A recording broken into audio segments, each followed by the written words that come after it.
থাকবে তাকে আমরা কি বলবো, গ্লেসিস। যেমন এইগুলো আমরা যে হেঁটে আসলাম, এইগুলো সবই গ্লেসিস। 0 থেকে 31 থেকে যখন 60 ডিগ্রি হবে তখন আমরা বলবো সেটাকে স্ল্যাব।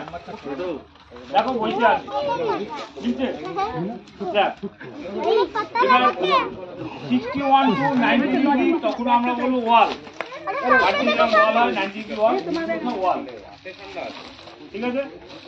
এবার 90 to 120 যখন যখন যে রক্ত আমার দিকে ঢুকে থাকে সেগুলোকে আমরা বলবো ওভার। যেমন এই যে ঢুকে গেল, এই জিনিসটা আমার দিকে ঢুকে আছে অ্যাবভ 90, ওই যে বেরিয়ে আছে না 120 ডিগ্রি যখন হয়ে যাবে আমার দিকে ঢুকে আছে তখন আমরা বলবো সেটাকে ওভারহ্যাং। ওভারহ্যাংও ক্লাইম হয়, তার ইকুইপমেন্ট আলাদা আছে।